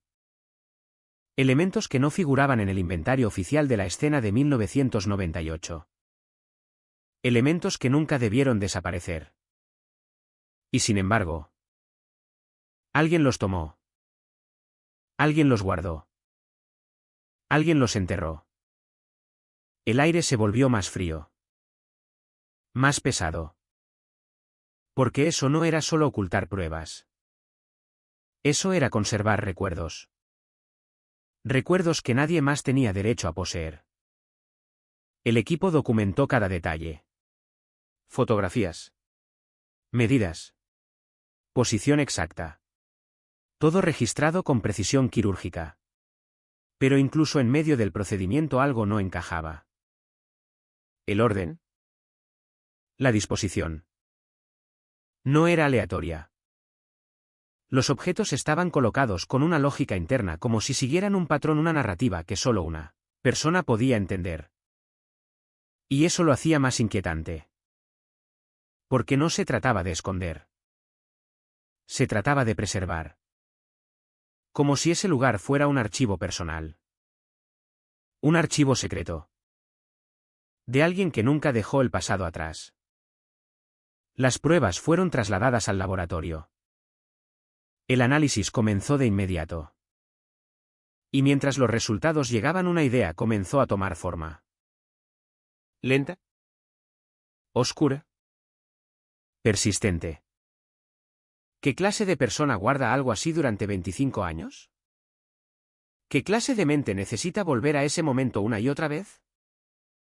Las respuestas no eran simples. Y ninguna era tranquilizadora. El perfil comenzaba a cambiar. Ya no era solo un hombre que había cometido un crimen y había escapado. Era alguien que había convivido con ese crimen. Que lo había integrado. Que lo había mantenido vivo. Eso lo convertía en algo distinto. Algo más peligroso. La presión aumentó. La orden de detención estaba cada vez más cerca. Pero aún no era suficiente. Faltaba el vínculo final. Algo que conectara de forma directa e irreversible todos los elementos. Algo que no pudiera ser cuestionado. Porque después de 25 años un error podía destruirlo todo. Mientras tanto él seguía moviéndose. Pero ya no con la misma seguridad. Sus rutinas se fragmentaban. Sus horarios cambiaban. Sus decisiones se volvían erráticas. Como si el control que había mantenido durante décadas estuviera fallando. Y entonces ocurrió. Un error. Pequeño. Pero definitivo. Una llamada. Corta. A un número que no figuraba en ningún registro habitual. Un número antiguo. Inactivo durante años. Pero no olvidado. El equipo rastreó la conexión. El destino. Y lo que encontraron añadió una nueva capa al caso. Una persona. Alguien que no aparecía en el expediente original. Alguien que nunca fue interrogado. Alguien que no debería estar conectado. Pero lo estaba. Y eso abría una posibilidad aún más inquietante. ¿Actuó solo? La pregunta se instaló como una sombra. Porque si había alguien más. Si ese silencio de 25 años había sido compartido. Entonces el caso no solo era más grande. Era más profundo. Más peligroso. Más difícil de contener. La investigación tomó un nuevo rumbo. Ese contacto debía ser localizado. Interrogado. Analizado. Porque en su silencio podía estar la pieza que faltaba. O la verdad completa. Mientras tanto él comenzaba a cerrar círculos. A regresar a lugares. A repetir rutas. Como si algo dentro de él supiera que el final estaba cerca. Como si estuviera intentando recuperar algo o despedirse de ello. La noche volvió a caer sobre Madrid. Las calles seguían llenas. La vida seguía igual. Pero debajo de esa normalidad, algo se estaba desmoronando. Un secreto de 25 años. Una verdad enterrada. Una historia que nadie quiso ver. Y ahora ya no había forma de detenerla. Porque cuando el pasado empieza a salir a la superficie, no se detiene. Arrastra todo con él. Y esta vez, lo que estaba a punto de salir, no solo iba a revelar un crimen. Iba a revelar una mente. Que nunca dejó de vivir en él. El número volvió a aparecer en la pantalla breve silencioso como si también quisiera esconderse. No había actividad reciente durante años, ningún registro relevante, ningún motivo aparente para existir y sin embargo había respondido. La llamada duró apenas 42 segundos.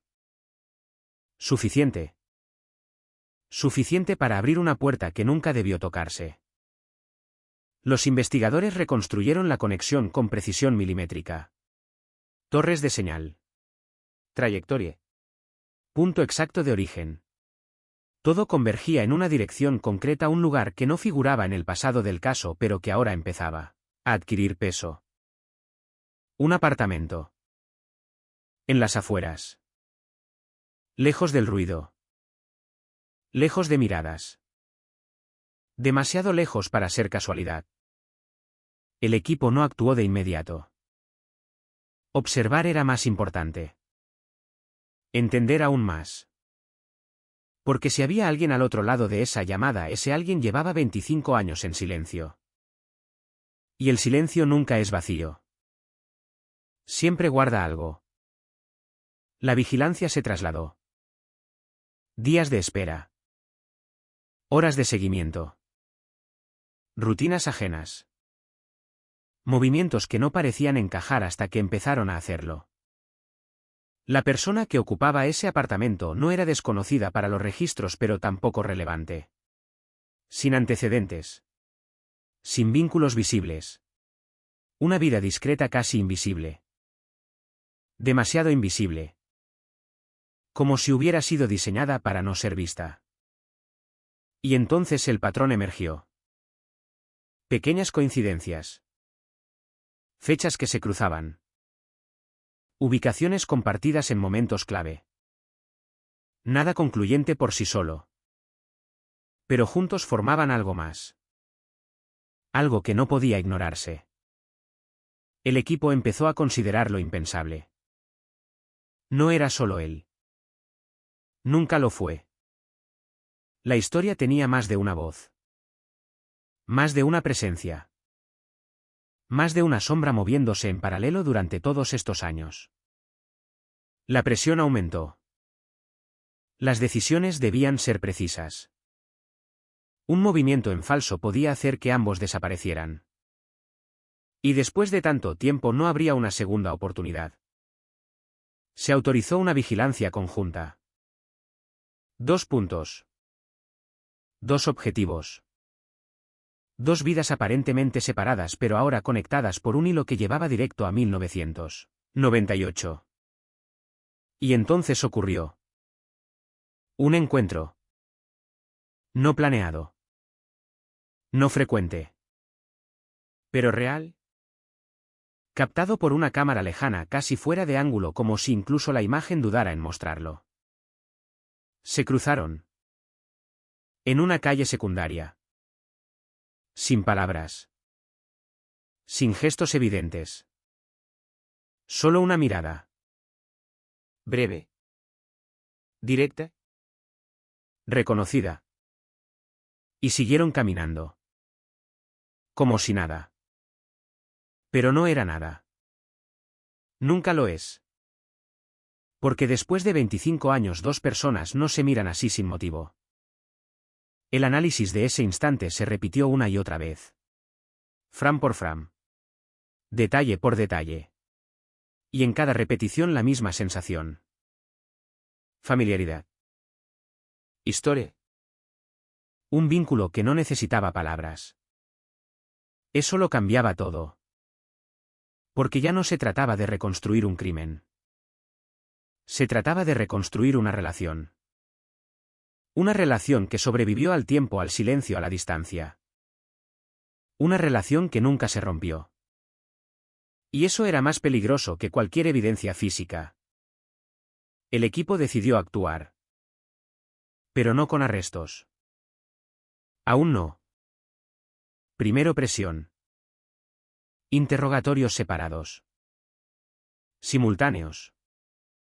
Sin aviso previo. Sin tiempo para preparar respuestas.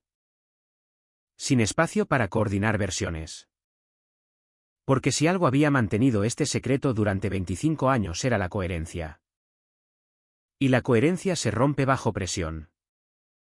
El primer interrogatorio comenzó a las 9:12 de la mañana. El segundo exactamente al mismo tiempo. 2 salas. 2 historias. Un mismo pasado. Las preguntas eran simples. Directas. Sin rodeos. Relación entre ellos. Negada. Con firmeza. Con seguridad. Pero demasiado rápido. Demasiado sincronizado.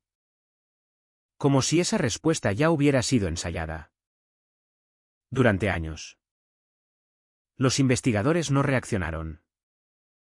No confrontaron. Solo dejaron que hablaran. Que llenaran el silencio. Que intentaran sostener una versión que empezaba a mostrar grietas. Porque cuando 2 personas comparten un secreto durante tanto tiempo, no necesitan hablar para protegerlo. Pero tampoco pueden evitar revelarlo. Pequeños detalles. Diferencias mínimas. Tiempos que no coincidían. Recuerdos que no encajaban. Nada grande. Nada evidente. Pero suficiente. Suficiente para ver lo que antes estaba oculto. Una red. Invisible. Pero real. Y en el centro de esa red. El crimen de 1998. La tensión creció. Las respuestas se volvieron más cortas. Más defensivas. Más controladas. Y eso solo confirmaba una cosa. Estaban sintiendo el peso. El pasado estaba alcanzándolos. Después de 25 años. Sin aviso. Sin escapatoria. Porque el tiempo puede esconder la verdad. Pero no puede destruirla. Y ahora. La verdad estaba más cerca que nunca. Pero también más peligrosa. Porque cuando 2 personas comparten un secreto tan oscuro, la pregunta ya no es qué pasó. La pregunta es: ¿qué están dispuestos a hacer? Para que nunca se sepa. Las salas estaban en silencio, un silencio pesado, controlado, Casi artificial, como si incluso el aire supiera que cualquier palabra fuera de lugar podía romper algo irreparable. Dos espacios separados. Dos vidas contenidas entre paredes blancas. Dos versiones sosteniéndose con la misma fragilidad. El tiempo avanzaba lento. Demasiado lento. En una de las salas él mantenía la mirada fija en la mesa. Las manos quietas. La respiración medida. Había aprendido a controlar cada gesto, cada pausa, cada palabra. 25 años perfeccionando una historia no se desmoronan fácilmente. Pero no era invulnerable. Nadie lo es. En la otra sala ella no se movía. Apenas parpadeaba. Su silencio no era resistencia, era cálculo. Cada respuesta que aún no daba estaba siendo construida. Ajustada. Protegida. Dos estrategias distintas. Un mismo objetivo. Sobrevivir al pasado. Los interrogadores no buscaban confesiones inmediatas. No aún. Sabían que la verdad no aparece bajo presión directa. Aparece en los márgenes. En los errores. En lo que no se dice. Y los errores ya estaban ahí. Pequeños. Casi invisibles. Pero creciendo. A él le preguntaron por su rutina en 1998. Respondió con precisión. Demasiada. Horarios exactos. Actividades claras. Detalles que, después de tanto tiempo, deberían haberse desvanecido. Memoria perfecta. Sospechosa. Porque nadie recuerda así algo que no le importa. A ella le preguntaron por su relación con el edificio. Dijo que apenas lo conocía. Que nunca tuvo motivo para acercarse. Que su vida estaba en otro lugar. Pero un registro. Un solo registro. La colocaba ahí. En una fecha cercana. Muy cercana. El silencio se volvió más tenso. Más denso. Porque las historias ya no coincidían. Y cuando las historias se separan, la verdad empieza a filtrarse. Los investigadores cambiaron el enfoque. No más preguntas directas. No más reconstrucciones. Comenzaron a introducir detalles. Fragmentos. Piezas del rompecabezas. Sin contexto. Sin explicación. Solo para observar. Para medir reacciones. Una fotografía. Colocada sobre la mesa. Él no la tocó. Pero la vio. Y en ese instante. Algo cambió. Un parpadeo más largo. Una respiración más profunda. Un segundo de más antes de hablar. Nada evidente. Pero suficiente. En la otra sala el mismo objeto. La misma reacción. Distinta forma. Mismo fondo. Reconocimiento. Ese era el punto. No necesitaban que hablaran. Necesitaban que recordaran. Y el recuerdo no se puede controlar del todo. Porque no obedece. Aparece. Se filtra. Se escapa. Las horas pasaron. Las respuestas se repitieron. Pero cada repetición era más débil. Más forzada. Más difícil de sostener. El desgaste comenzaba. Y entonces el quiebre. No una confesión. No una admisión directa. Algo más pequeño. Pero irreversible. A él le mostraron el objeto encontrado en la caja. El reloj. Lo observó. Más tiempo del necesario. Demasiado. Y cuando finalmente habló, dijo que nunca lo había visto. Pero su voz no coincidía. No con esa mirada. No con ese silencio previo. No con ese reconocimiento que no pudo ocultar. En la otra sala ella recibió la misma prueba. Y su respuesta fue distinta. Dijo que le resultaba familiar. Pero no sabía por qué. Dos versiones. Incompatibles. Dos formas de fallar. Dos grietas en la misma estructura. Y en ese momento los investigadores lo supieron. No podían sostenerlo más. El secreto estaba empezando a romperse desde dentro. Porque durante 25 años habían protegido una historia común. Pero ahora, esa historia ya no era la misma. La presión aumentó. Las pausas se hicieron más largas. El silencio más incómodo. Y en ese silencio apareció lo inevitable. La duda. No entre los investigadores. Entre ellos. Porque cuando dos personas comparten un secreto, confíen hasta que dejan de hacerlo. Y en ese instante, todo cambia. Las miradas ya no se sostienen. Las versiones ya no se alinean. El pasado deja de ser un pacto. Y se convierte en una carga. Una carga que alguien tendrá que soltar. La noche cayó otra vez sobre Madrid. Las luces seguían encendidas. Las calles llenas. La vida intacta. Pero dentro de esas dos salas, algo se había roto. Algo que no se podía reparar. Porque después de 25 años, el silencio ya no protegía. El silencio estaba traicionando. Y cuando el silencio traiciona, la verdad está a punto de salir. El silencio ya no era una defensa, era una amenaza. Se sentía en el aire, en la forma en que las palabras tardaban en salir, en cómo cada respuesta parecía arrastrarse, pesada, incompleta, como si ambas mentes estuvieran empezando a fallar al mismo tiempo. La confianza se estaba rompiendo. Y sin confianza un secreto compartido no sobrevive. En la primera sala, él comenzó a cambiar. No de forma evidente.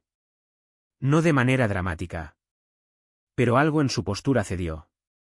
La rigidez que lo había sostenido durante horas empezó a aflojarse. Sus manos ya no estaban completamente quietas.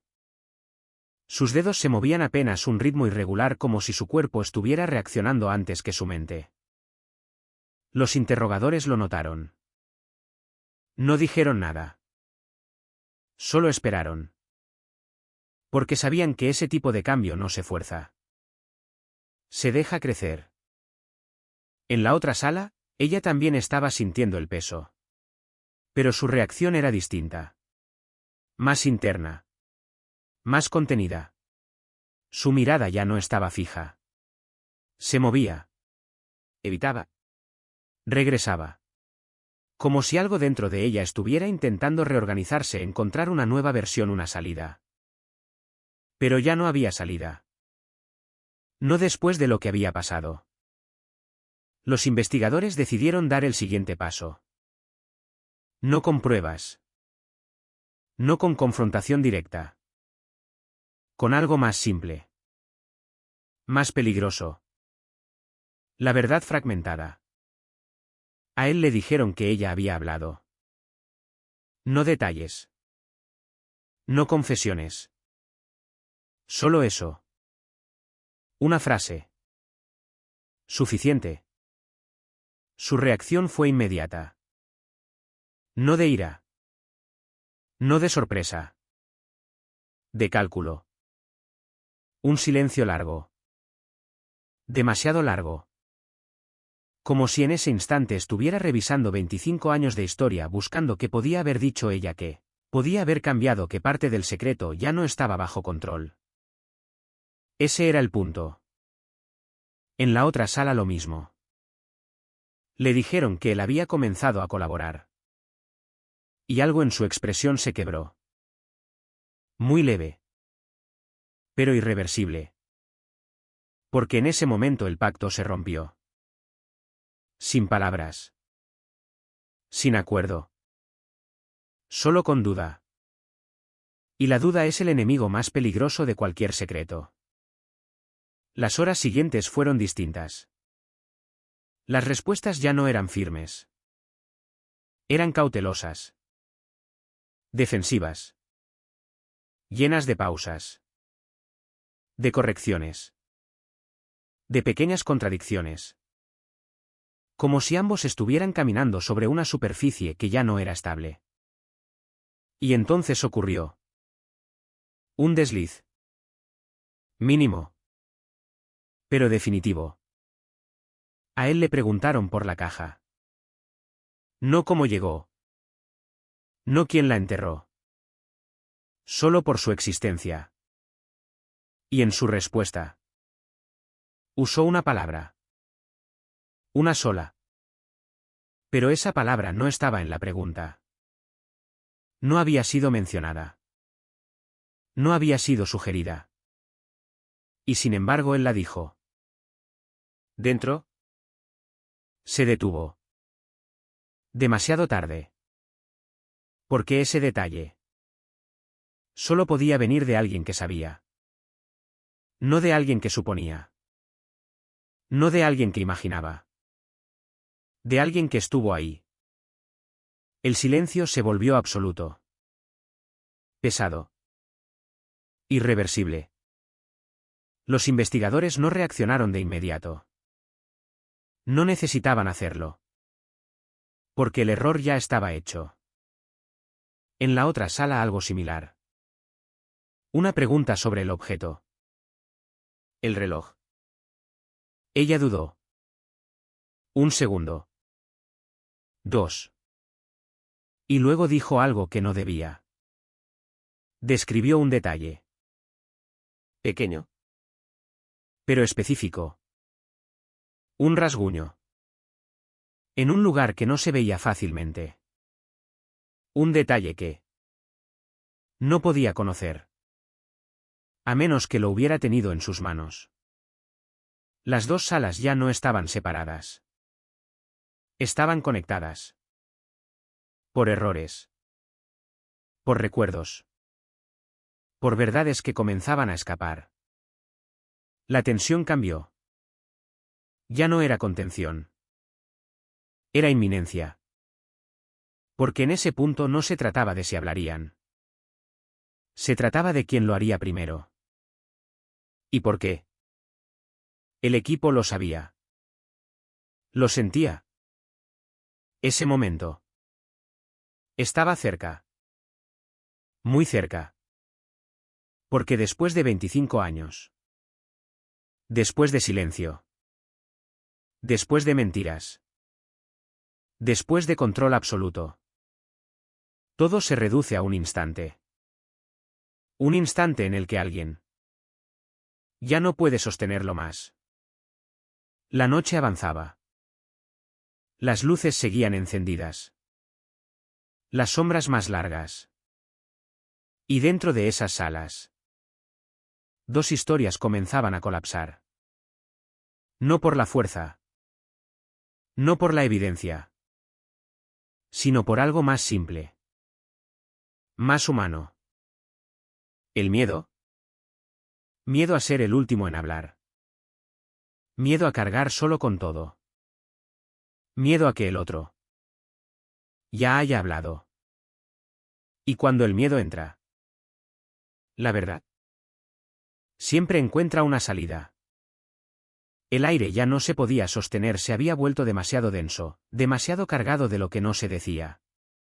Cada segundo dentro de esas salas parecía estirarse, deformarse, como si el tiempo mismo estuviera presionando, empujando, esperando el momento exacto en que todo colapsará. Y ese momento llegó. No como una explosión. No como una confesión dramática. Sino como algo más peligroso. Una rendición. En la primera sala, él dejó de mirar la mesa. Fue un gesto mínimo. Pero lo cambió todo. Levantó la vista. Por primera vez en horas sostuvo la mirada del investigador. Y en ese cruce había algo distinto. No desafío. No control. Había cansancio. Un cansancio profundo acumulado durante 25 años. El tipo de cansancio que no viene del cuerpo, sino de sostener una mentira demasiado tiempo. No habló de inmediato. Respiró. Lento. Pesado. Como si cada palabra tuviera que abrirse paso entre capas de silencio. Y entonces dijo algo. No una confesión completa. No un relato detallado. Solo una frase. Corta. Seca. Irreversible. No fue como creen. El silencio que siguió no fue sorpresa. Fue confirmación. Porque en esa frase había admisión. Había presencia. Había verdad. Los investigadores no interrumpieron. No presionaron. Sabían que ese tipo de momento no se controla. Se acompaña. Se deja avanzar. Porque una vez que alguien empieza a hablar, ya no puede detenerse del todo. En la otra sala casi al mismo tiempo algo similar. Ella también cambió. Su postura. Su respiración. Su mirada. Como si, sin saberlo, hubiera sentido que algo se había roto al otro lado de la pared. Y tal vez lo había hecho. Porque después de tanto tiempo estaban conectados de una forma que no necesitaba palabras. A ella le preguntaron lo mismo. Nada complejo. Nada directo. Solo una oportunidad. Y su respuesta no fue negación. Fue evasión.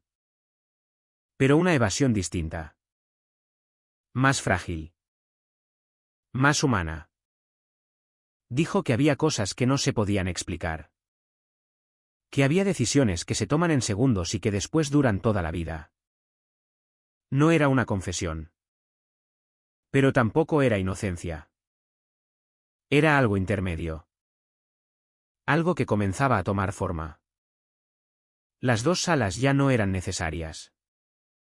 Porque la verdad estaba empezando a surgir desde ambos lados.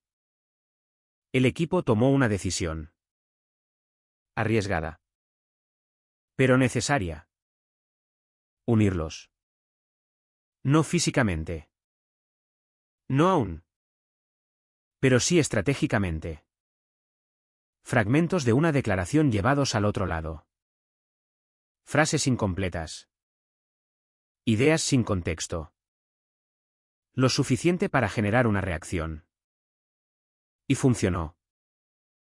A él le mencionaron que ella había hablado de una decisión. Se quedó en silencio. Largo. Profundo. Y luego sonrió. No de alegría. No de alivio. Una sonrisa breve vacía como si finalmente algo encajara. Como si entendiera que ya no estaban protegiendo lo mismo.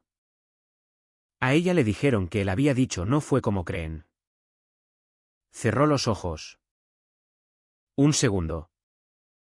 2. Y cuando los abrió. Ya no había defensa. Había memoria. Y la memoria es más fuerte que cualquier estrategia. Las piezas comenzaron a encajar. No en forma de historia completa. Aún no. Pero en fragmentos. En imágenes. En momentos. Una discusión. Un encuentro inesperado. Un error. Un segundo fuera de control. Nada planeado. Nada premeditado. Pero tampoco completamente accidental. Y en medio de todo eso. La víctima. Siempre en el centro. Siempre en silencio. Como si su ausencia hubiera sido el punto de unión de dos vidas que nunca debieron cruzarse. La tensión cambió de nuevo. Ya no era interrogatorio. Era reconstrucción. Pero una reconstrucción incompleta. Llena de huecos. De zonas oscuras. Porque aunque ambos comenzaban a ceder, aún había algo que ninguno estaba dispuesto a decir. Algo que seguía oculto. Algo que tal vez era peor que todo lo demás. Las horas pasaron. Las declaraciones se ampliaron. Pero no se cerraron. Nunca completamente. Porque cada vez que la historia parecía tomar forma, algo la detenía. Una pausa. Una mirada. Un silencio. Como si hubiera un límite. Una línea invisible. Que ninguno podía cruzar. Y eso era lo más inquietante. Porque después de todo, después de las pruebas, después de los errores, después de las admisiones, aún había verdad que no había salido. La noche volvió a envolver la ciudad. Madrid seguía viva. Indiferente. Ajena. Pero dentro de esas paredes, el pasado ya no era un secreto. Era una presencia. Una sombra que había regresado. Y que ahora se negaba a desaparecer. Porque lo que ocurrió en 1998 no fue solo un crimen. Fue un momento. Un instante. Que conectó dos destinos. De una forma que nadie logró entender del todo. Y tal vez nunca lo harán. Porque algunas verdades, incluso cuando salen a la luz, nunca se revelan completamente.